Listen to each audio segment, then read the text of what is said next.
Before we get started today, Link has a trigger warning. If you have a deeply rooted fear of not flying but crashing in a plane, you should probably skip to like the 20-minute mark in this podcast. Well, we don't know how long we're gonna be. If you're still talking about it 20 minutes, you just threw them right into. Oh gosh. Welcome to Ear Biscuits, I'm Rhett. And I'm Link. This week at the Round Table of Dim Lighting, we are asking the question, has touring changed us? Has it? Has it? Has it changed us? How has it changed us? Changed us? Maybe that's an odd question. Maybe that's it's gonna lead to a lot of self-reflection. And I think also, I don't know, from time to time we like to verbally process our creative process. And because spoiler alert, it has in a lot of ways. Yeah, so we'll be talking about how we're seeing touring in the future, how we're thinking about our music, how the way that we interact with music as individuals influences the music that we give to you. All stuff about that.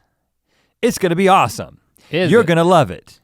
Yeah, I'm planting seeds in your brain and telling you how much you're gonna like it. That's good, that's good. A lot of this has to do with making the decision to do the concert that we did at the North Carolina State Fair, which was a bona fide concert. It ended up being 2 hours. We can get into all that. Bona fide. But I've been saving, I haven't had an opportunity to tell you my near-death experience, which was flying to this show. And can I just say that, you know, if you've been listening to Ear Biscuits for a while, you know that a lot of times we have these stories that we hold back from each other and then we tell each other for the first time in your presence on Ear Biscuits. And this one, probably more than any one you've ever held back, has been the most frustrating to me because the little bits that I've heard are that you had, this was an intense, death-defying experience that may have changed you. How has my flight to Raleigh changed me? And you've kept it from me. Because it has. For weeks, so that you could wait to tell it on an Ear Biscuit. So hopefully all the steam hasn't been let out because. Yeah, well, I don't want to build up the story too much, but I do want to share it because, I mean, it had me shook. Once again, I'm shook. Everywhere I go, something happens and I'm shook. Shake it, shake it. Is that shake a your money song maker. Lyric? It's just parlance of our times, you know? I don't think of our times, maybe of a time gone by. Shook? Yeah, I mean, the way that you used it, I think you made it sound like it was from the 50s. Well, here's the thing. So you flew home a day or two before me because it was around your birthday, and then I was trying to minimize my time away from my family. Your family was going with you, so I flew in days later, so you were not on this plane, and I mean, it just so happened that the hurricane that was coming across the Florida Panhandle was predicted to cross over the Raleigh-Durham area where the airport, the Raleigh-Durham International Airport. The RDU, what does the U in RDU stand for? Raleigh-Durham International? No, I think it's Raleigh-Durham. I think you're right. Yeah, it's the DU in Durham. You don't just go RD because that sounds like Hardee's. But why is it not RDI, Raleigh-Durham International? No, it sounds too stiff. Anyway. Raleigh-Durham. You start to get a little shook, pre-shook. I got a little pre-shook because I'm like, am I gonna make it to the show? I mean, we're supposed to be flying into North Carolina at the same time the hurricane is flying across North Carolina. Matter of fact, there's a hockey team there called the Hurricanes. Yep. They've been very successful. And I was thinking at the time, I was nervous because we were playing this show and you were coming in the day before, and then there was the chance that you might not be able to make it because of the coincidence of the hurricane. And there was like contingency plans potentially going to other cities. And right, I was contemplating how I would do the show by myself because I did not want to disappoint the Dorton Arena goers. Right. You know, all the Mythical Beasts who showed up. But then I was like, I don't We could talk later what that would have been like. Let's just say I'm glad I didn't have to do it. So we're flying in. I mean, it's like a 5-hour flight, and then in the last, I don't know, hour and a half, the pilot starts giving warnings like, we're probably going to experience some rough air, with the storm coming across the state. Yeah. But he sounded very calm about it. Yeah, right? He sounded very calm. But he said, you know what? I think we've been. It looks like we're going to be able to land, and we've been cleared for landing. Well, it wasn't like we're about to land. It's like it looks like we'll be able to land when that time comes, like 20 minutes from now, whatever, 30 minutes. Don't worry now. Worry then. When we start making our descent. But it seems like we'll be able to do it. But it was kind of like that. It was like, it seems like we'll be able to I don't want to make any empty promises. Right. Just in case you all die. It was a little disconcerting, and I'm sitting alone. There's no one in the seat beside me. That's convenient. Oh, you I wanted someone to hold? I thought that was good until I didn't have anybody to grab. So we do start making the descent.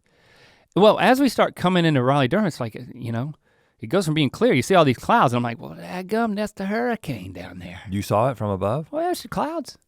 Moving clouds. It's gotta be moving clouds. I mean, I've seen a radar of a hurricane, but you don't really see the swirl when you're in a plane. Is what I'm telling you. Okay. I learned that. Can't see the swirl when you're in a plane. And we start the descent, and there starts to be some shaking. I was shook. Okay. Quite literally. And how did this initial shaking compare to normal turbulence? Maybe a little bit more aggressive, but I never get worried. Yeah. I never get anxious because I have this magical ability. Like if there's nothing I can do, I just check out, and I'm like, all right. Yeah. What I don't have any control. I'm exactly the same way. I'm super worried about getting to the airport on time. Right. But as soon as I get through security, there's it's just nothing like, I you can know do. What? This plane could turn upside down, and I'm not in control. So they make an announcement where we're gonna be hitting some rough air. Okay. You need to buckle up, stay in your seat, and they start the descent. And then secure your peanuts. We go into the clouds, and it starts getting shaky. And about that moment, a woman comes walking from the back up to the front. She wants to consult with the pilot? And then a flight attendant, stewardess I was gonna call him, but I'm not gonna do that. Yeah, you shouldn't do that. Who was buckling herself up, stands up and says, no ma'am, you have to go back to your seat. And the woman goes, I have been holding it a long time. I have to get in there. And she goes past the flight attendant. Flight attendant kind of like exasperated, shakes her head. Well, you gotta choose. You gotta choose your. Sits down and buckles battles, up. I'm like, all right, girl. And then peeing on yourself or having your neck broke in the bathroom. And then which one's worse? We start going into the clouds, and it really starts shaking. It was disconcerting. And then we come out of the clouds, and we are in a sandwich between clouds. We were in between two layers of clouds. It was very bizarre. You see the swirl then? Still didn't see the swirl, but then we start going through the second layer of clouds, and not only are we getting, is it bumps, but all of a sudden we're experiencing swaying. Okay, like, that's new. That's new. I've never experienced this on a plane. Yeah, so a little bit of this. A Not this. A lot of shifting. This? So if you turning on an axis that is going from your head to your butthole. If you put your hand, if you put your hands flat. And for you engineers out there who need the axis. If you ever seen somebody do the twist, that's what the plane was doing. The plane was wagging its butt. That feels like a problem to me. I have never felt anything like it. And it was just, it made the plane, as huge as it was, feel small. Like all of a sudden. Was any part of it enjoyable? Not at that point, man. it was nasty. But you still weren't worried about your life. I started to be because a toddler. Your wife was. Let me just say. So your wife texts me while you're in the air. I'm currently on the I'm on the ground in North Carolina. I'm in Fuquay-Varina. This is one of her worst fears for herself. Yeah. No, actually, I was in Raleigh because I was eating. Yeah. I went to my birthday dinner that I shared. You were underneath the hurricane with my 16-year-old nephew who shares my name, Isaiah Rhett. We call him. Well, we call him Isaiah, but what does he get it on the weekends or something? No, but we shared a birthday dinner together. I rode in a limo with a bunch of teens. It's awesome. Smelled incredible, and It wasn't the birthday celebration of Yacht Rock from last year. No. Your 41's a lot different. It's like a flat tire. Your wife texts me and says something about, I'm worried about Link being able to land. First of all, your wife texts me when she's worried, just so you, FYI.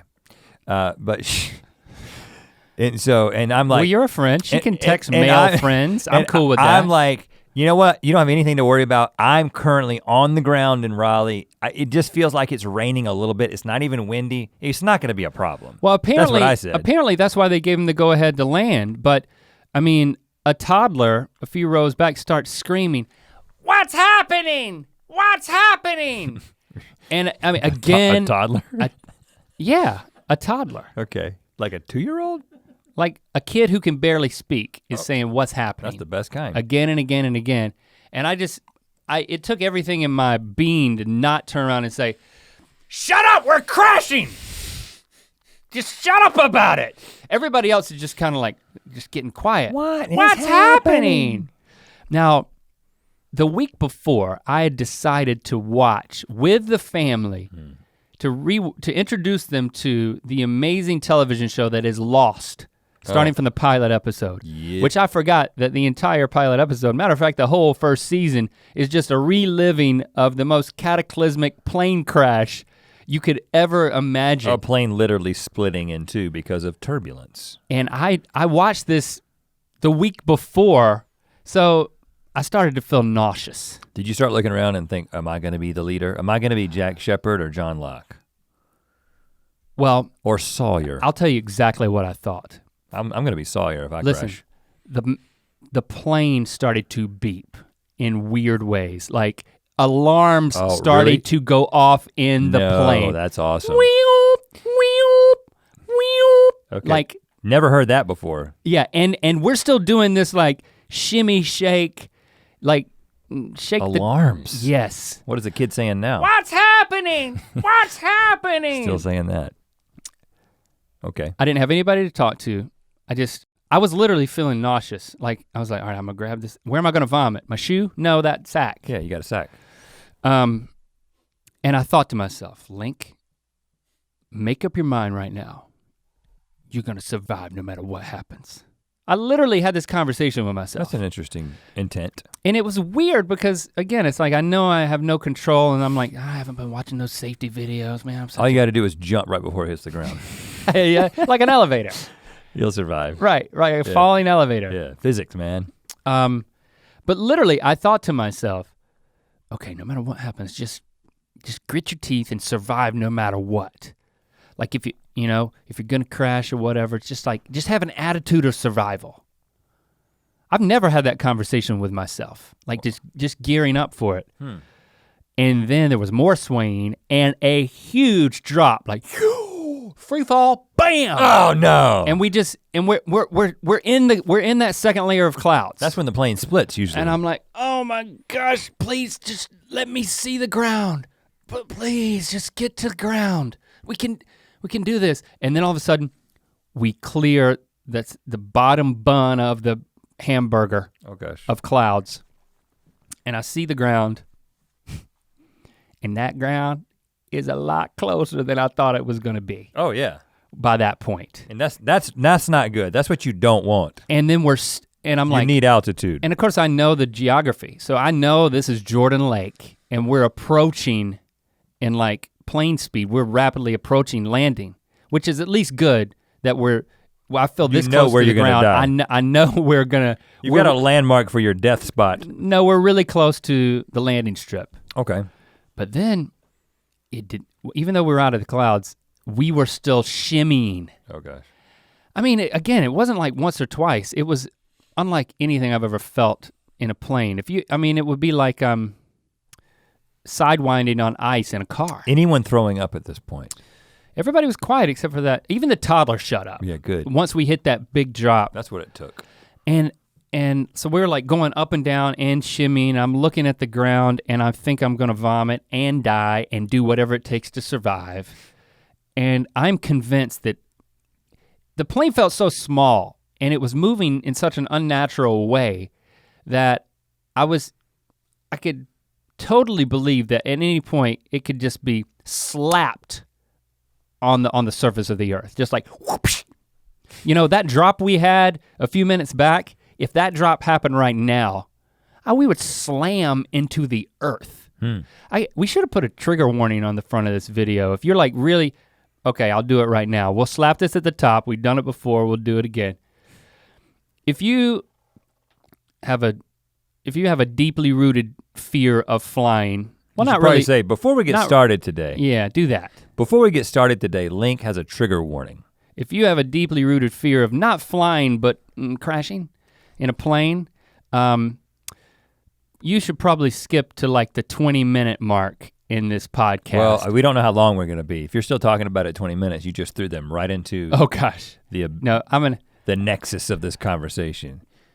I think that's the most dramatic part that we just talked about. So, okay. We didn't get slapped into the surface of the earth. At that point, I see the runway, and I'm like, whatever you do, don't land. I'm like sending a message to the pilot through my passions. Just I don't know what that means, but I was scared. Your passions? I was so passionately hoping that he would not land because it seemed impossible. And then we're over the runway and we're about to land. No. Yes. Like how far off the ground? I don't know. Definitely like hundreds of feet. Okay. 300 feet. All right. And thank goodness he pulled up.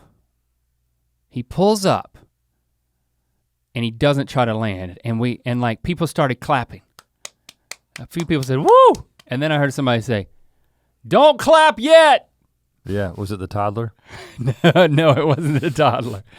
His voice got lower. And he was right. He went all the way through puberty and that. He was right, because then we had to traverse through both buns of that Hurricane's hamburger. You gotta go back up to the hamburger. And it was a lot of the same stuff, but he seemed to like power through a lot quicker. And then all of a sudden we're going to Charlotte. We're gonna land in Charlotte because they're running out of gas. Yeah, and the sun came out and it was like utopia. Well, the sun didn't come out, you came to the sun. And then we went to Charlotte and we landed. I got on the ground and ate some fries from Wendy's, tried to settle my stomach. Just fries? Yeah. Jenna wasn't sitting with me, but she flew with me. So she was many seats back. And then when we got off the plane for a second, they said, we're gonna take off and go back to RDU, it's cleared up, but before we do, you can get off for a second. I got some fries and she was gone, and then she comes back a few minutes later, she was like, I just had to tell you, I just had to get a shot of whiskey. It's like, it was traumatic. She seemed a lot more at rest at that moment, and me after my fries. And then we flew back to RDU. I mean, it was like 2 hours later, and it had blown over, you know? Yeah, it always blows over, man. That's the life lesson. You know what? Oh, but I forgot. It'll blow over. As we started the ascent, and they said, don't clap yet. And we're like going back through this turbulence. Then the sun comes out. Then you clap. No.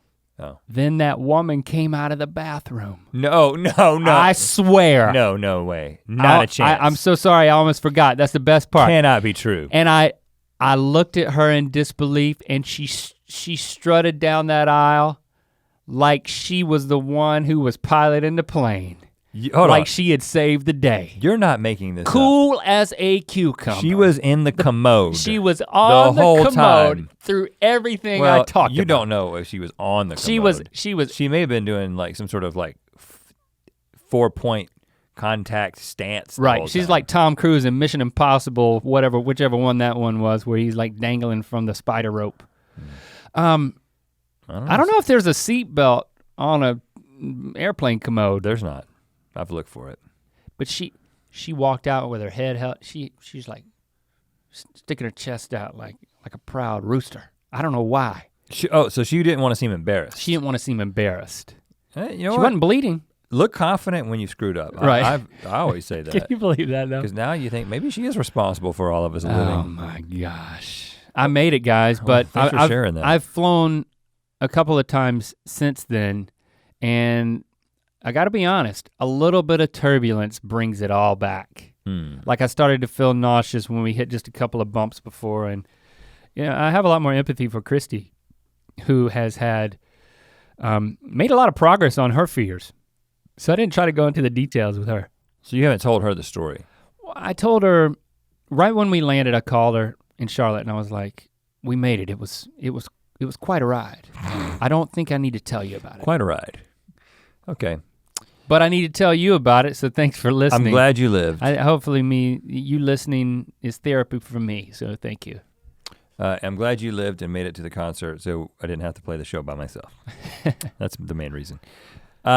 We're gonna talk about that. We're gonna talk about touring, but first we are going to let you know that this coming Friday is Black Friday.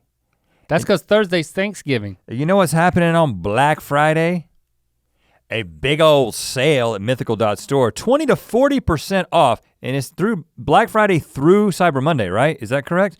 20 to 40% off everything at mythical.store. Whoa. Can we do that? Yeah, I don't know. I was told that that's what's happening. I don't know if it's smart. It could be stupid, but whether it's stupid or smart, you should take advantage of it because this is the time to stock up on everything at mythical.store. There's Rep us, y'all. There's clothes, there's, what else do we have, Feldman? There's clothes, there's mugs. Good luck with that. We got mugs. We still got keychains? Feel like you're at the round table of dim lighting with your good luck bracelets, for that, Mud. I say good luck for that, hats. Mud. Whatever. We got beanies right now? We don't have beanies yet. Soon. Maybe. And there's lots of stuff. Go check it out at mythical.store and equip yourself to be even more mythical than you already are. Music is magic, man. Music is a big part of our lives, and it's also a big part of our brand. I mean, of Rhett and Link, of us being, we wouldn't be where we are today without music as an aspect of what we started to do on YouTube. Well, we really wouldn't have started doing, the core of our comedy when we were coming up was musical comedy. And we really like making videos, but at first those things really weren't coming together. Like we would write funny songs or whatever, but we'd make videos for school projects. But it did, that's when those things came together, that's what gained us traction on YouTube. Right, but I guess what I'm saying is like the stuff that, I know that the first thing that sort of got views on YouTube was the Pimp My Stroller, which was a parody video, but the stuff that got featured, like the videos that got featured, the videos that went viral were those songs that we had written with never an intention to make into a music video. The Unibrow song.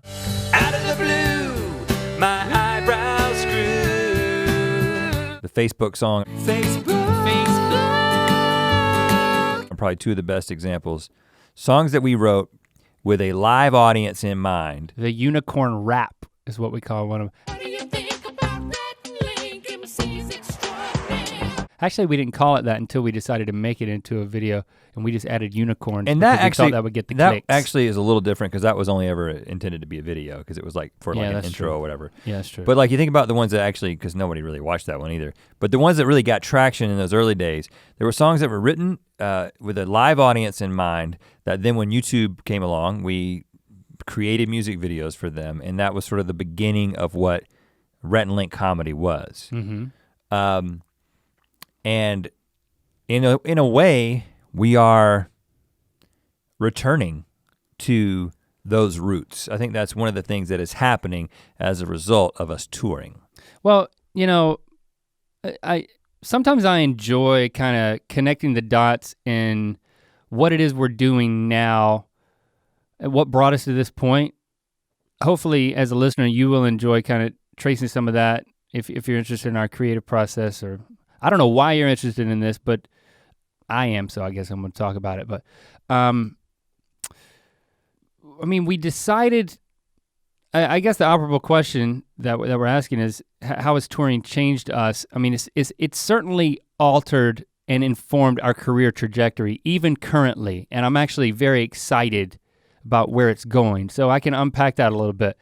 We decided to do the show at North Carolina State Fair.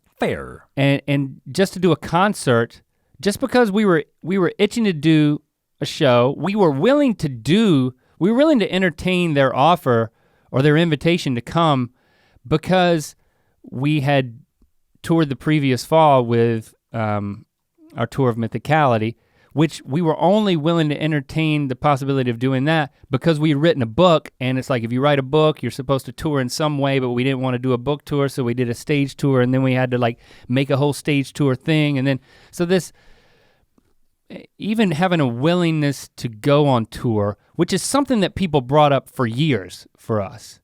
It's something that only writing a book pushed us over the edge to actually do it. Well, we had always shied away from it because one of the things that made YouTube so attractive to us was the fact that we could create things and reach a large amount of people without ever leaving a studio and being able to go to work and then come home and be with our families. And so that's what YouTube afforded us. And I do remember that we talked about this particular thing in a whole other podcast when we were at some point in the process of the tour of Mythicality. So It's not that we have to rehash that, but I will say that having gone through the experience of the tour of Mythicality, we're now like, hey, we find ourselves being invited to have more stage appearances, to like meet more fans and to travel more places. I mean, going to Australia was amazing. That was another Ear Biscuit where we talked about. And we knew that even though the show was based on the book and kind of goes through some different aspects of the book, we knew, well, if we're gonna get an audience together and we're gonna perform for them, we know that we're gonna do some live music because in one sense, that's our bread and butter. That's something that we really enjoy doing and we think we do it well. But we did this exercise where for the tour of Mythicality, where we said, okay, well, we need to perform X number of songs, it's like 5 or 6 songs. We should at least write a new song and they need this. And they need to tie into kind of the narrative. Yeah, they need to be something that makes sense based on where we're at in the show. Right. But they also need to be the kind of songs that make sense to perform live. And the result of that was picking some songs that, and this is actually the case, a lot of people are like, how did you choose the songs you did for North Carolina State Fair? We'll get into that. But how we chose the songs for the tour is, what songs can we confidently perform live? They will sound good, and the jokes will work for a live audience. And as a result, we ended up going into places like going all the way back to a song that we wrote over 15 years ago, the Middle School Girlfriend song. Mm-hmm. Updated it, made it what we think is significantly funnier than it was originally, and performing it and then writing a new song. And then, anyway, it was a totally different process that really whet our appetite for then saying, let's do this more seriously, take the show to the State Fair. But not take the show. We decided do a special show. We decided, I can't remember exactly what made us decide to say yes to that invitation, because that's something we normally just wouldn't say. Well, we can't. We did it to put, I remember because after having done the tour, which was incredible in a lot of ways, I mean, we talked about it multiple times, but like being able to be in the room with Mythical Beasts is very special. It kind of, we were open to. It goes beyond what we've been able to experience, just digitally with people online. And it was a hometown gig, so we were open to, well, maybe we should go, it'd be cool. It's like, we saw Merle there. It's like a lot of memories associated with that. But the reason we committed to doing it is because we said, if we do this, if we commit to an all music show at the North Carolina State Fair. But why did we even think an all music show? Because I know what you're about to say, but what the idea to just do a concert and not do another tour Mythicality stop? Because we want to do something that is even further reaching and broader more broadly appealing. And That was my reason. And we didn't want to, we're not gonna keep touring with the tour Mythicality anymore. Yeah, do something that is what we feel is the best parts of the show, and we've got more songs where those came from, and we can write some new ones. And it's more expected. I think people, I mean, at least a segment of the fans, they were expecting, okay, if I'm gonna come to a show, if you're gonna perform songs, isn't that a concert? Well, it wasn't. Yeah, well, I think a lot of people have always thought that if you come, a lot of people who've become Mythical Beasts in recent years think that when we say, when you hear Rhett and Link live, they think they're going to see like good mythical morning live. They think that they're going to see like us on stage, eating weird stuff, getting people on stage and but that's because those people got into the game a little bit late and don't realize that, well, the thing that we're passionate about, the thing that we love to do, and we think the thing that is the most entertaining thing that we can do in a theater or in a Dorton arena is music. And I think the other thing, well, and then here's the thing we found. I'll skip to after the show. Once we started meeting fans after the show, a lot of people had Tour Mythicality shirts on. They had been to that show, and then they had been to this concert. So we would always ask them, which one did you prefer? And if they had a preference, where I'd say maybe 60% of the people we asked did have a preference. The remaining ones said, I loved both of them. It's just like they're just, encouraging fans. But if they had an opinion, it was, I liked the concert better. I like what I just saw better. And I think that felt good because it aligned with our own experience, which was, man, it was easier to do. And it was in that wheelhouse of we're performing songs. Easier to do, I find that an interesting, you think that was easier to do? It wasn't easier for me. It was definitely easier for me. So I guess for me it was like, there was no pressure beforehand for me. I can understand why there's more pressure on you in like having to carry the rhythm on your guitar, to play the guitar for all these songs that, and having to relearn them, or transpose some of them to guitar that never weren't written for guitar to begin with. I have a horrible memory when we had monologues for the tour Mythicality. And that's really hard for me. But for some reason in my brain, like lyrics and melodies and all that's very easy for me. Of course, I'm also not playing a guitar and singing and have to relearn that, but I don't forget lyrics that much. I think ultimately, I had it easy. I would say ultimately, a music show is way easier once I actually lock in what I'm doing, but I had not, in fact, again, it goes back to the reason we did it. We did it so we would have to force ourselves to learn how to turn these songs into acoustic songs that we could perform, be able to sing for almost 2 hours. And so I had a lot of questions about whether or not I was going to get through that and not forget things and be able to play the guitar parts and all that. I screwed up a number of times. Most people probably didn't notice. I definitely did, but so I think ultimately it will be easier. For as long as it's been since we've played those songs, or having never played many of this, maybe half of the songs we had never played live. And then a third of them had never been played on a guitar ever. I'll give it to you, man, you did a great job. Well, it was all just a track. I was just pantomiming the guitar the whole time. Oh. You didn't know that? It's just a track. I'm just really good at looking like I'm playing exactly what you're hearing. That's not a bad idea. All the screw ups are built in. It's a big show. The whole thing's a facade. If you let me in on those secrets, then I won't spoil them for everybody else. Okay. So I was encouraged that people were like, this is what I love. This is what I want. And plus, the banter in between songs is very much like the unscripted moments of Good Mythical Morning. So it is kind of like you're getting a Good Mythical Morning experience as opposed to like this theatrical, dramatic, scripted, sculpted experience that was the book on stage kind of thing. But you bring up the point that I want to camp out on, which is, you said, you knew if we made a decision to do this concert, we knew in the most general sense, it would lead to something. like every time we do something new, it stretches us, it challenges us, it aligns us. You know, it's like we gotta hunker down and figure it out, right? And it's a new creative endeavor, and something will come of it.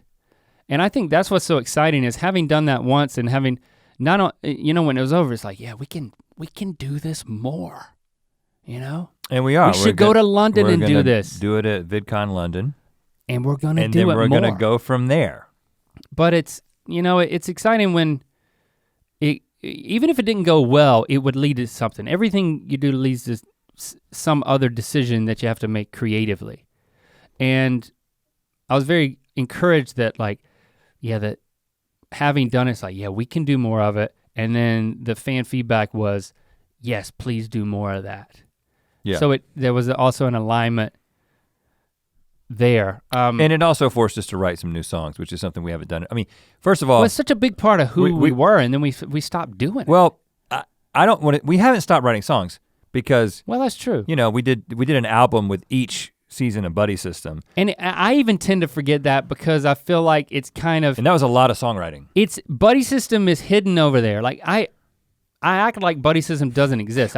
We poured so much of ourselves into Buddy System. I know we talk about it every time, and then so many of you haven't seen it, but get YouTube Premium if you want to see it. We poured a lot of ourselves into it, including a lot of songwriting. But it's a little bit of a, you know, it's a little bit of a shame in that so few Mythical Beasts have seen it.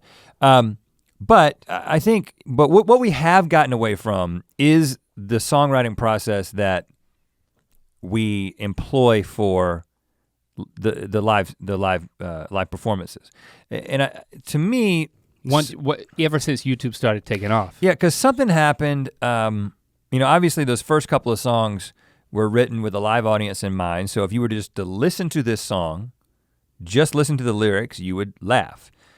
And then once we had the visual component added, we started writing songs knowing that they were primarily going to be received as a music video. And so you would we would literally be sitting there writing lyrics to a song, and we would say, okay, well, this will be the lyric and this will be the thing that we're showing. Right. And so it was this incredibly visual experience where because we thought we weren't writing a song, we were writing a music video. We wrote things with a music video in mind from the beginning, and that's a drastically different process. And that's also, frankly, one of the reasons that some of the songs you may have expected us to play in our live show, we didn't play, and then others, for some people, you know, because one of the things we did in the show is we had an acoustic set. We started with an acoustic set, including some old songs that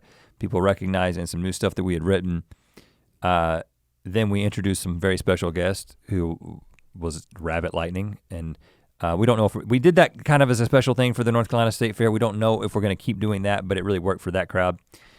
And then we brought out the songs that we felt obligated to play. I mean, I'll give you my perspective. I know your perspective was a little bit different, and I think that the fans reminded me once we talked to them like how I should actually think about it. But we knew that we had to do Epic Rap Battle, Nerd versus Geek. I troll brony sites, you look like an actual troll. I'm fluent in C++, see you just suck. Epic Rap Battle of Manliness. I'm too much man for a manicure. I don't even have cuticles. For the sake of convenience, I keep a urinal in my cubicle. I'm on vacation. But it's still okay, 'cause I'm on vacation. I think he misspelled the word vacation. Belly Button. It's my belly button, my belly button. And we had it So Dang Dark. I'm not afraid of the dark, I'm afraid of what's in the dark. That wasn't necessarily a must play, but those songs that have the most views of anything that we've ever done, you know, the songs that if you don't know us from anything else, you might know us from those music videos. They have the most views except for, you didn't mention OCD. I gotta make things right. OCD doesn't apply. Which is we took a different strategy on OCD. We did play it, but we'll talk about that in a second. And we were very self-conscious. First of all, we knew that we were gonna try to do a show that didn't cost us a lot of money, So that meant we weren't gonna have a big screen. The Tour Mythicality shows have a screen behind us that's an integral part of the show. But that's a very expensive thing, and it raises the cost of us actually doing the show. And we were like, especially for a one-off show. if there's a way to do this show without the visuals, then we should try that. And so we were like, okay, well, that's just gonna be us up there rapping. And if you listen to a song like I'm on Vacation, especially I'm on Vacation, you're like, oh, this is so much about the visuals. So many jokes are referencing what's happening on camera. If we don't have a screen, can we still do this? Does it make Will sense? it make sense? And also there was a And my point is, well, how many people are there who've never heard the song? right, you're right. And I'm always thinking or about seen the music video. I'm always thinking about the person who is walking in for the first time, probably to a fault. I'm always thinking about the audience who hasn't heard us I yet. thought this was the tractor pull. Right. And so But I'm gonna sit down because they're singing about vacation. and we also felt pretty self-conscious about getting up there and rapping. And so we did I don't want to give away everything that we did because we'll probably do it again when we tour, but we have a way of couching the fact that we're performing Yeah. these We songs addressed it. that are visually motivated. A couple of notes. I'll say in VidCon London for that show, there will be a screen, I believe. So it's not that whenever, don't assume that, if you really want a screen, I'm not gonna say there won't be screens for when we come to your town or whatever the case may be, or for VidCon London. But the other funny story, when we left stage, then we do this quick change. Well, we had this creative way to come out as Rabbit Lightning to kind of make that transition, but my mom told me later that, of course, I'm Lon Lightning. Hi, I'm Lon Lightning. I come back out there and I'm talking, and Lewis, my mom's husband, technically my stepdad, but I don't call him that because he married her after I was married and had a child. He's just my mom's, he's just Lewis, okay? Don't worry about it. I love him. I love Lewis. And that's what I call him, okay? He's not my stepdad. You could call him Daddy, probably think it's cool. Just call him Daddy, Papa. That would be Granddad. Okay, so anyway, my kids call him Papa. So it's cool. He leans over to Mom. He's like, he's good. It's like, my mom's like, what? He's like, it's cool that they let him come out there and do it. Cause we said, we got some friends who were coming out here. We're gonna give them some time. They're trying to make it in the business. He didn't know it was me. That's why he's not my stepdad. Well, you should take that as a compliment. Yeah, you're a very convincing redneck. My mom spent the next 5 minutes trying to convince, that's Link. Well, it doesn't sound like him. It's an act, he's playing a character. Well, it's good. He got me, good. And he has that catchphrase, good. Yeah, he does, my I'm kids gonna love start that. saying it, man. Good. That's what he says. Yeah, do your push-ups. You been doing your push-ups? Yeah, Papa. Good. Um, I didn't know that was you. now, It's good. Now, good, one good. of the things that that I did after, so anyway, writing some songs that didn't have a visual in mind from the beginning. I feel like I'm always thinking about that, like the chance that we get to perform for an audience who isn't completely on our side from the beginning, right? Yeah. So when we tour and we sell tickets to a show, we know that the vast majority of people there are gonna be pulling for us, they're gonna be fans, they're gonna know the lyrics to the songs, and that's just an incredibly fun love fest, as Garth Brooks would say in the video that we just watched before this. And it's just a lot of fun, but there's a different dynamic when, let's say we're going to, and we're not doing this yet, going to like a comedy festival, and it's just a bunch of people who came to be entertained, and you have to win them over like a traditional comedian. Again, it's I'm always thinking about that crowd, Yeah. especially when I'm writing something new. yeah. You know? That's great. Cause I mean, it's not like you're gonna lose people who are just gonna love us, by making something that is the funniest thing we can make. And I think that's why I'm always been a little self-conscious about getting up there and doing the raps, because it's like, no, you don't understand. This has like over 30 million views on the internet. Like people really care about this. Right. It's not just a couple of dads up here rapping, you know? So Right. and that's a personal problem, because a lot of fans said that was their favorite part of the show. But one of the things that I did after that State Fair show, I actually don't even remember the moment that I made this decision, but it was when we decided we were gonna do VidCon London, and I was like, okay, here we go, we're gonna do some more, which means we've got a few months to write some more songs. Pressure's on to write some more original songs. Yeah. And now I have played the piano in ignorance for years, meaning that I can sit down at a piano and I can do some things that may fool a layperson into thinking that I know how to play the piano. I don't actually know how to play the piano.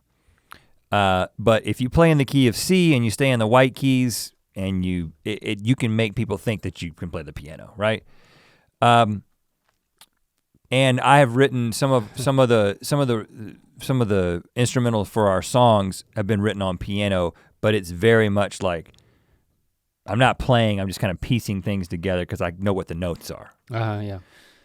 But I was like, what would it do for us if we incorporated a piano into our act? Could I learn how to play the piano in time for us to actually write some songs on piano and perform them at VidCon London? Or my response was, what if we incorporate a guy dressed like a piano in our act? Yeah, we talked about that for about 15 minutes. No, it didn't. So yeah, so this is just you in your own little space thinking about this. Well, yeah, I mean, your space. First of all, we have a piano at the house, right? We have like yeah, you do. an upright piano. So what I did is I also have one of those. I sat down at the piano, as I do sometimes just to kind of mess around, and Twinkle the Ivories. And I've written a couple of songs like that. Swirl the Buddy System Season 2 Family Man Tickle. Family song. I'm a family man. Family Man song, that was written on the piano, but again, if you listen to it, it's super, very simple rhythm. I sat down to play the piano and I play for like 30 seconds and then Locke is like, Dad, could you not do that right now? Because this, it goes throughout the whole house. Yeah. And at that moment, because I was also watching a YouTube video about how to play so that you can accompany yourself singing. Because that was something I've never done, because I never thought that I needed to perform it live. I was just like, I'm just kind of chicken peck this piano enough to then translate it to guitar or put it in Logic on MIDI or something like that. Right. But I don't have to actually play it and sing it at the same time. But I was like, well, I'd like to learn how to play and sing at the same time. It can't be that hard if I can already do it with guitar. So of course you go on YouTube and there's like, I learned some mind-blowing things that I had my hands backwards, not like this, not like playing like this, but I was playing the bass note, I was doing it wrong anyway. No, I wanna know how you're doing it wrong, because this is interesting. Well, so what I was doing is, and I think this is a way that you can play the piano is, so your left hand obviously is playing lower notes and your right hand is playing higher notes, to put it very simply. And if you're sitting in a traditional fashion. Yeah, if you're sitting backwards, reverse it. Also, turn around so you can see the piano. Was that the start of the tutorial? Yeah. Hey, we can make a funny piano tutorial. Yeah, if you ever learn how to play the piano, we'll make YouTube tutorials. I can't yet. I've got a couple of months to figure it out. So what I had been doing when I sat down to write something is I would play a chord.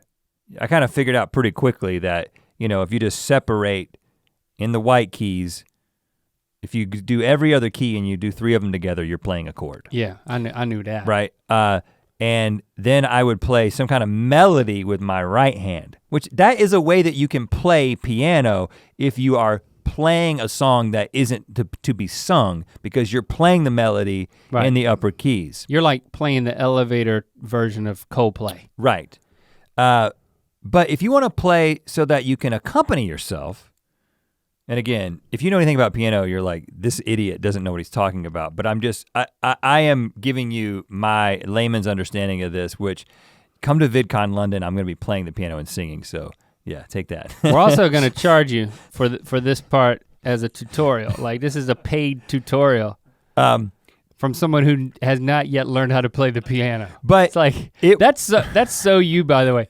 Like, I admire this about you. Like, you could become convinced to like make a tutorial as you're learning. So it's just like, all right, day 2 of me learning to play the piano, this is what you do. Yeah, man. Well, okay, so what I learned, and that was a revelation to me, is that if you wanna play in a way that you can accompany yourself while you're singing, you're playing the bass line with your left hand, and you're playing chords, basically rhythm, in chords with your right hand. And then you're playing a melody with your vocal And you're cords. singing the melody. And a lot of songs, some of the most popular songs ever written on piano, like Let It Be by the Beatles, is like when you break down the piano, it's like this is incredibly simple. Like it doesn't have to be complex. You don't have to be Jim Brickman. There's a shout out. He's like a professional pianist. Is that right? Look him up. I used to have one of his albums. What? Okay. Yeah. I think Please I keep going. Let's forget that shout I out. think I got it through one of those Jim Brickman on Instagram. BMG music things.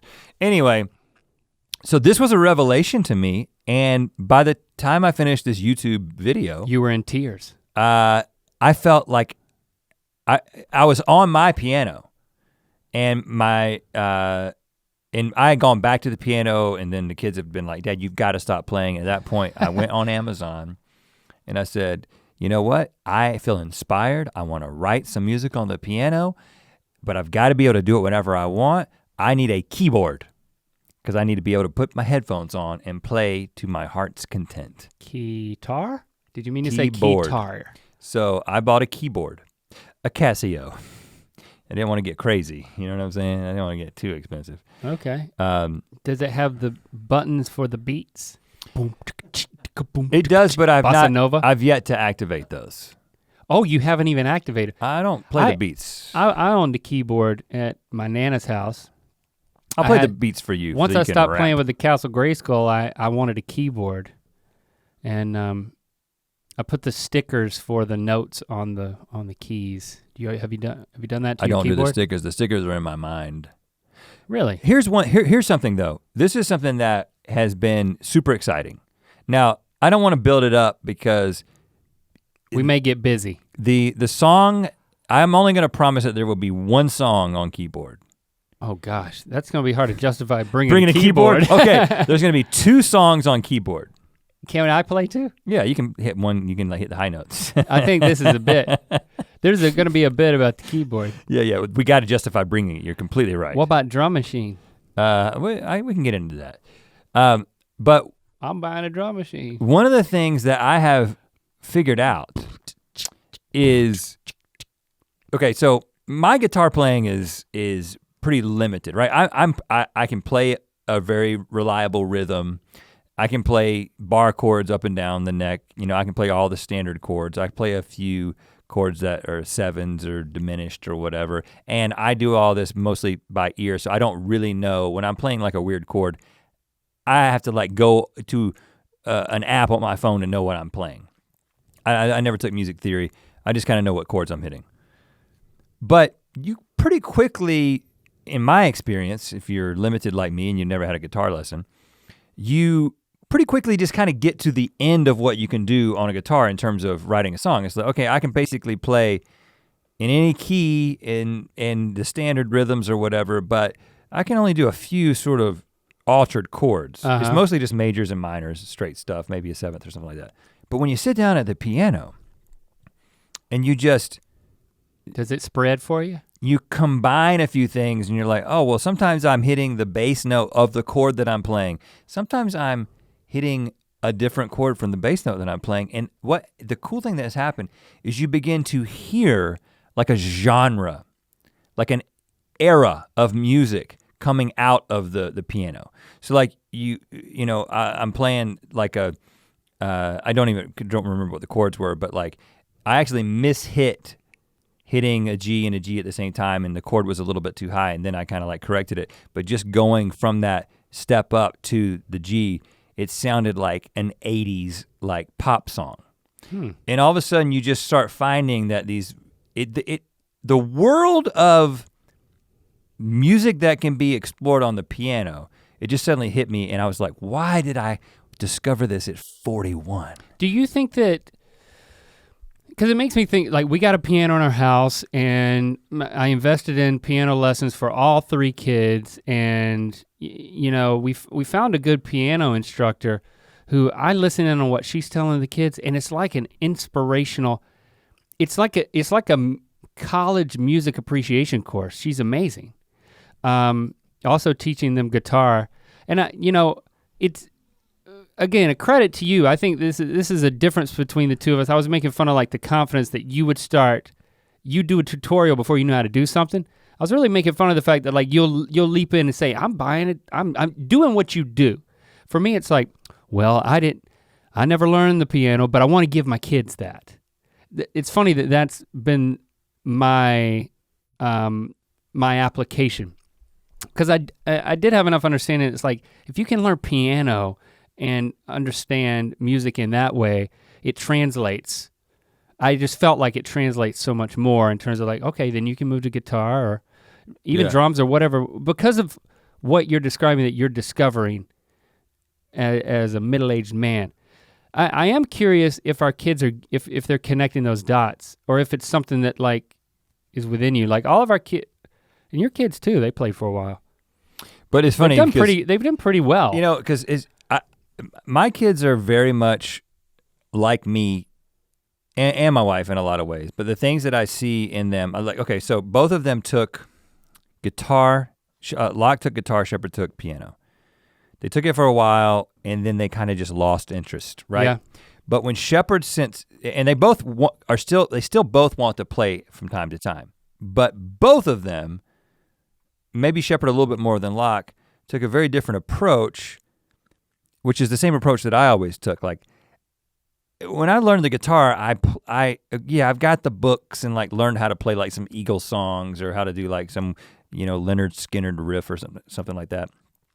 But the technicality of getting it exactly the way that the record sounded, I lost interest so quickly. Yeah. I would get like an idea of what they did and then very quickly turn it into something original. Right. I was much more interested in writing songs, and I've always been that way. And I see the thing, Shepard will sit down at the piano and we want him to, he's supposed to play what's in the book, what the instructor has told him to play, but he's making something up. And that's great. That really is great. I think for me it was— You really need both in a perfect world, the training and then the inspiration to create your own stuff, but. Yeah, I if we go back to the Wax Paper Dogs days, it was like neither one of us could play, and we were both lead singers in our garage band in high school, right? So it was, and then you were the one that made the decision, this double lead singer thing ain't gonna work.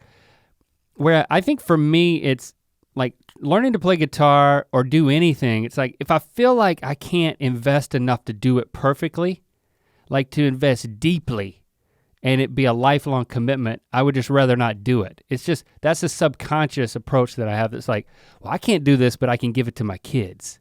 It's very interesting. It's just a totally different, it's a way that we're very different. Yeah, I just find it fascinating that without any particular point. Well, and I think one of the reasons I started playing guitar in the Wax Paper Dogs wasn't just because it was a little cheesy to have 2 lead singers and we weren't in sync or anything like that. Was that, well, if I didn't start playing the guitar, we were just gonna play the songs that Benny wrote. Right. Or covers, right? Right. If we wanted to actually create, you had to get the instrument to enabled the creation. Yeah, we needed fresh rip-offs of the Eagles. And then that was when we started writing songs that were in no way, shape, or form good, but were sort of the building blocks of like learning how to play music together, which that's another thing that I want to talk about because it's something you said. So we were practicing for the concert at the State Fair, and one of the songs that was not written on guitar And actually, so we did, back when we did the Mythical show, we collaborated with Dan Avedon of Game Grumps and Ninja Sex Party, a good friend of ours. Before Game Grumps didn't exist. Game Grumps didn't exist. He had just moved to LA. Stevie introduced us. And we were like, when we signed up for the Mythical show, we were like, this is a lot. We have to do so much, and we got no money because we didn't ask for enough money to make it. But we got to do music videos. And so because that's part of what we do. And she was like, well, I know a guy who A, is a good musician, B, is very funny, who might be able to help you guys write all the music that you need to write for this. And so we were like, yeah, we've never done that. We've always written our own stuff, and there's like this sense of pride with like not getting any help. But then we were like, you know what? Let's see what happens if we collaborate. So the Have You Ever song.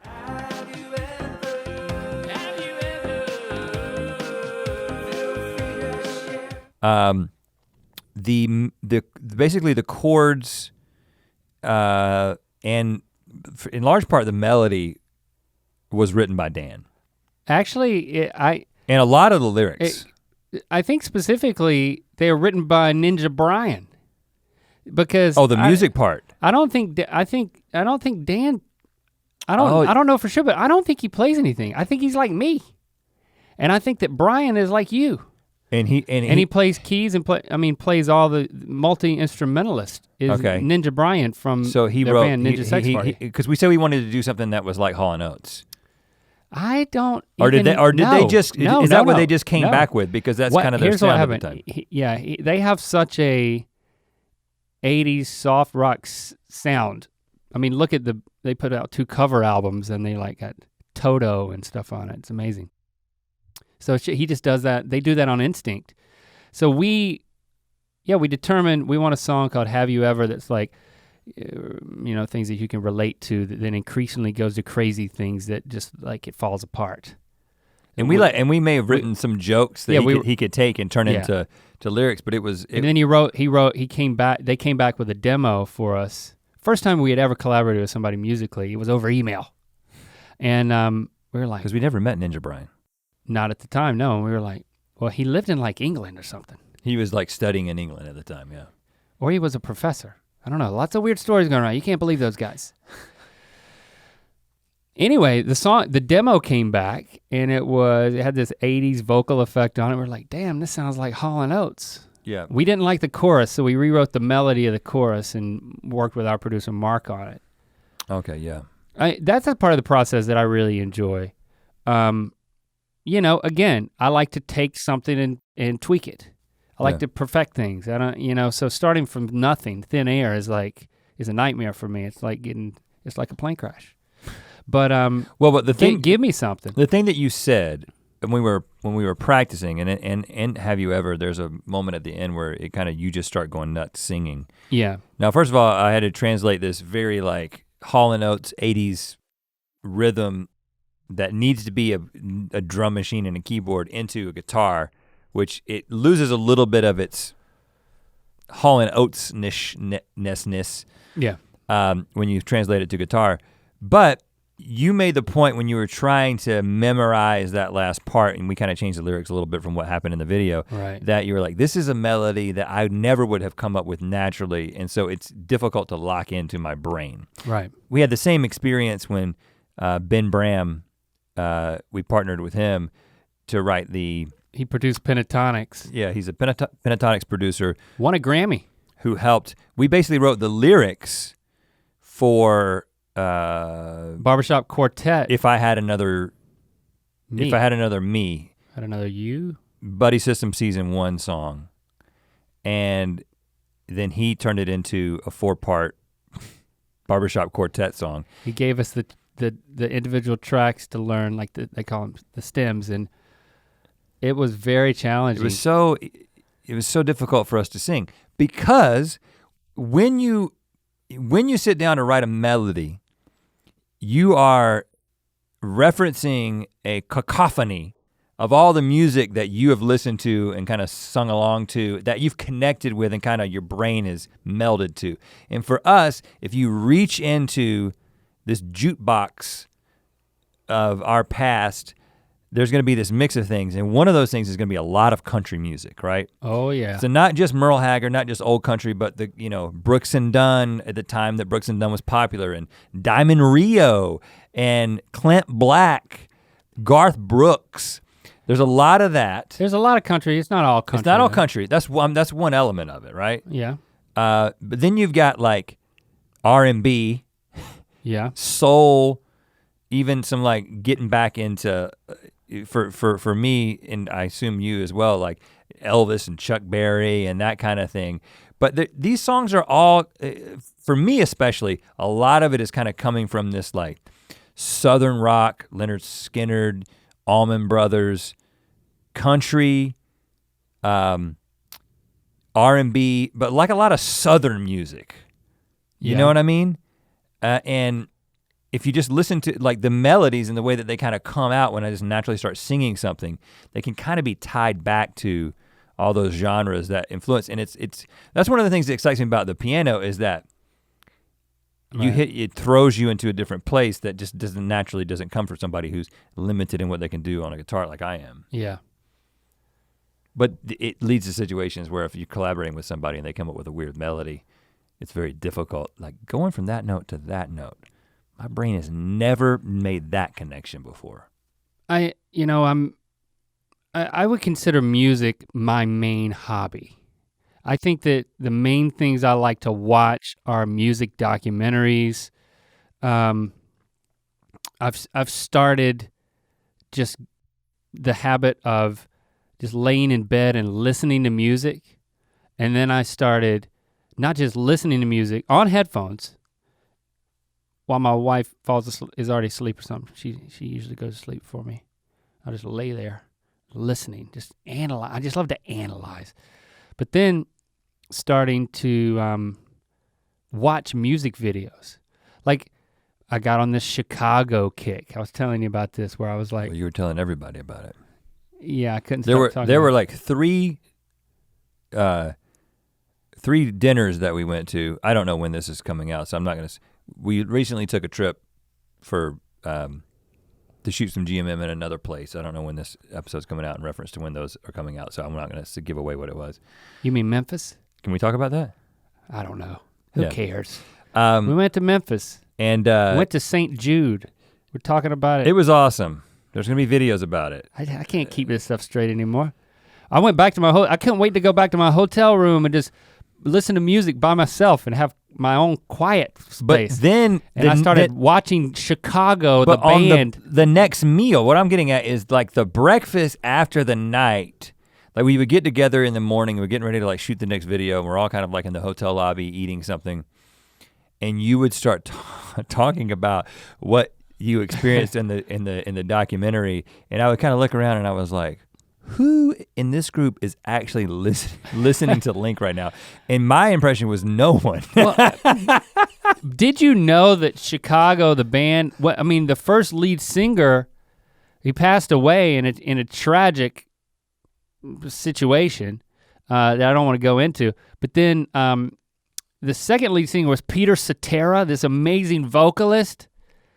And then I'm watching this weird videos on YouTube where he's leaving the band and it's really weird and the songs are amazing. You're my inspiration. And they brought in a third lead singer and they Chicago revitalized their band across three amazing vocalists.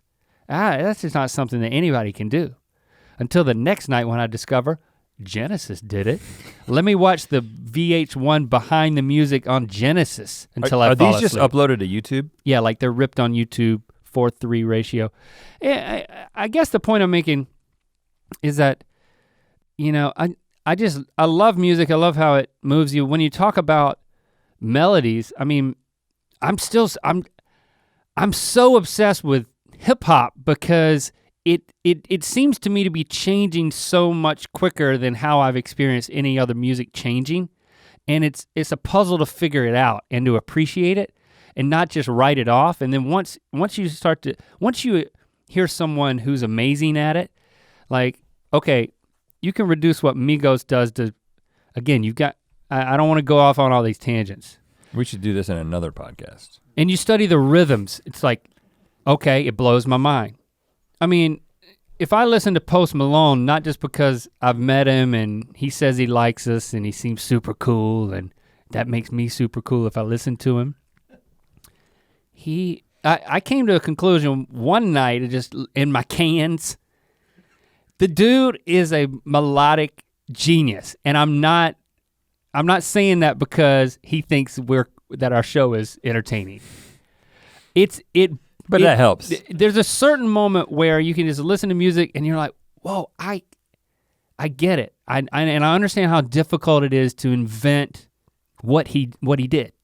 And but hip hop is the place where super distinct too, as is demonstrated by the episode that we had him on GMM. Where I did right. Mary Had a Little Lamb. Mary had a little lamb, its fleece was white as snow, and everywhere that Mary went, the lamb was sure to go. In his style, you start realizing that, you know what? He invented something. Like it's completely. Everything comes from something. It's derivative, and I understand everything is derivative, right? But that's what's intriguing. I mean, he pushed it into a place that's original. To bring it back to what really matters, us. Yeah. I get a lot of joy out of that. I mean, it gets very frustrating. I know it, and many times when it's like we're trying to. Hey, why isn't this song written? It's over. We've got it. It's like because. It's like painting, man. I'm not gonna tell you how. Well, it's fun. I'm just really glad. I think the answer to the question for me is what did touring do for us? Is it reconnected us with our passion for music, our connection to music, and how that's a part of what we create. It's just such a different way to create. And I'm specifically. And then the live performance. Yeah, I'm of specifically excited about. I mean, even the songs that we wrote that those of you who came to the NC State Fair show heard, the songs that were written with a live audience in mind and the songs that will be written with a live audience in mind. It's just, not saying that they won't then one day be turned into a music video, but it always works. I believe they will. It always works that way. So if you write something that is funny with just sound, you better believe that adding a visual is only gonna make it funnier. It doesn't always work the other way though. If you start with and you have the video handicap in right from the beginning, and then you try to perform that song live, if people don't have the visual reference, they may not get it.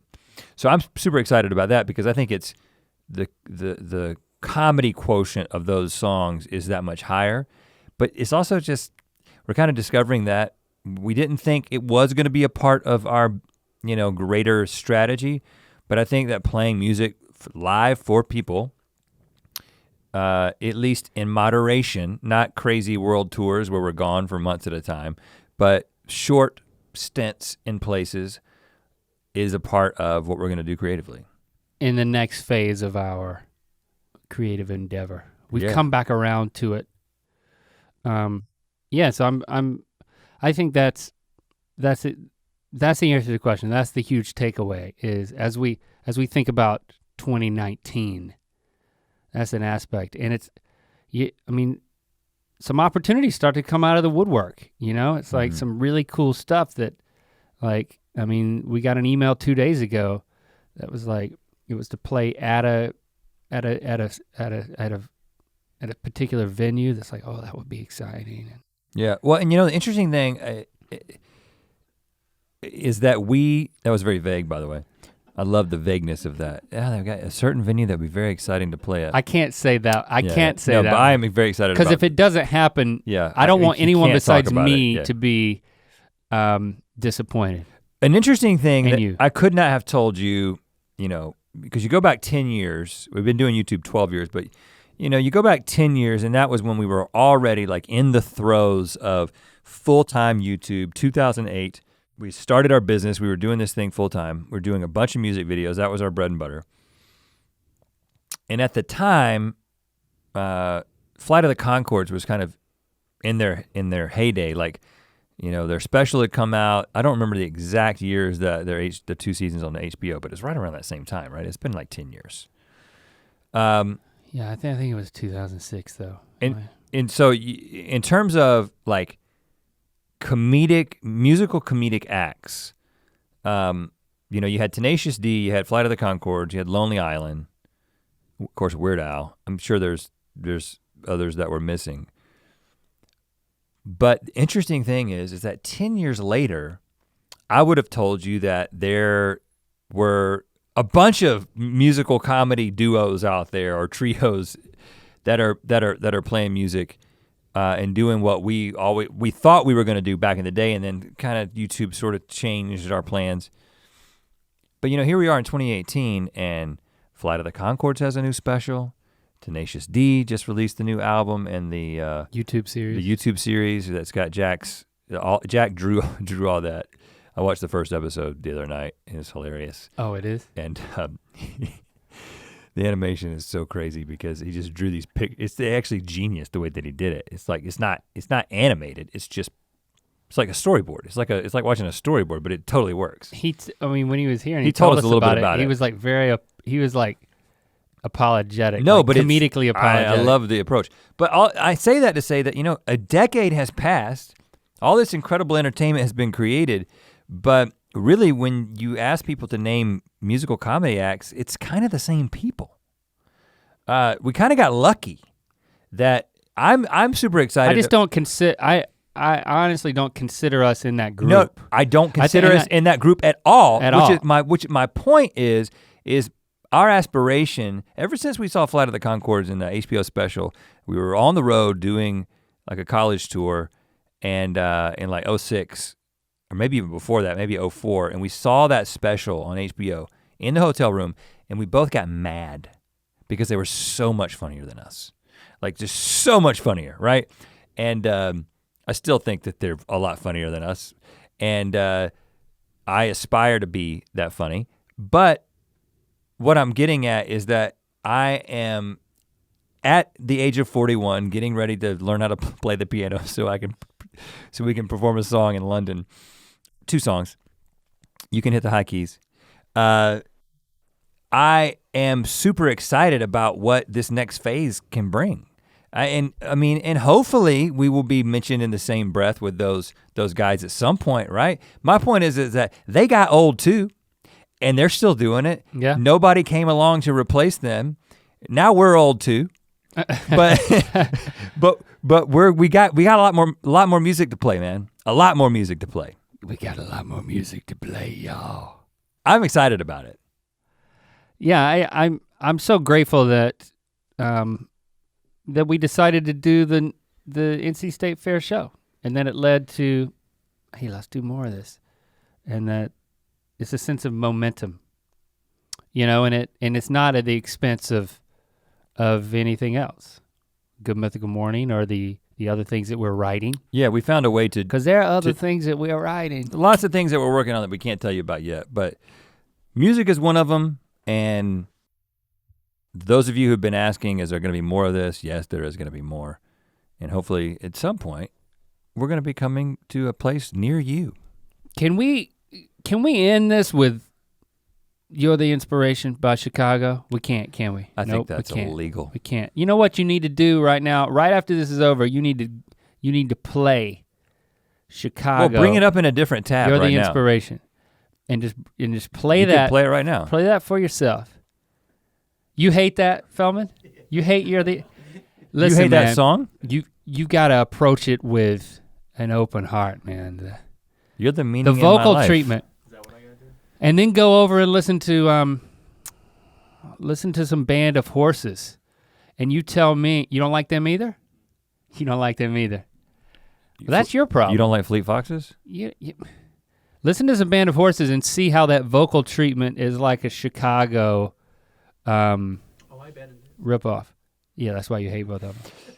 I'm not talking to you, I'm talking to... Oh, well, you're all of a sudden you're responding as if I'm talking to you. I know I'm looking at you. So anyway, You're the Inspiration. Music is the inspiration. I think that song was written to music. If you listen to the lyrics, you can tell it's not, but let's just say it is. That song was written to music? I mean, There's a good chance of that. do you know that there's that Average White Band I song? don't know what you mean. Well, I'll illustrate. There's that Average White Band song. Pick up the pieces. No, not the one without lyrics, you dummy. Listen, It has a few lyrics. he wrote a song. Pick up the He wrote pieces. at least one song, maybe multiple songs to music. Whoever wrote the song was like, loved music so much that he wrote a song to it. Music, sweet music, Oh, You're a song written to the- music. Yeah. queen of my soul. Music, you're the queen of my soul. Wow, that's powerful. And so, all right, so now we're developing a playlist now. So that's You're the Inspiration. Inspirational songs? Leads to Band of Horses with that same vocal treatment. Ooh, a playlist that starts and then goes through influences. That'd be hard to do. No, we're just gonna No, you skip can do to it. I bet you Average can do White it. Band. You're the queen of my soul. That is an interesting playlist though. You would go back to like, you know, Are we still recording? like a We'll talk at you next like a week. fiddler in the Middle Ages. Thanks for hanging out with us and for indulging in us just analyzing our own creative. Yeah, that was very self-indulgent. I know. That won't happen all the time. Sometimes you just need to talk about yourself.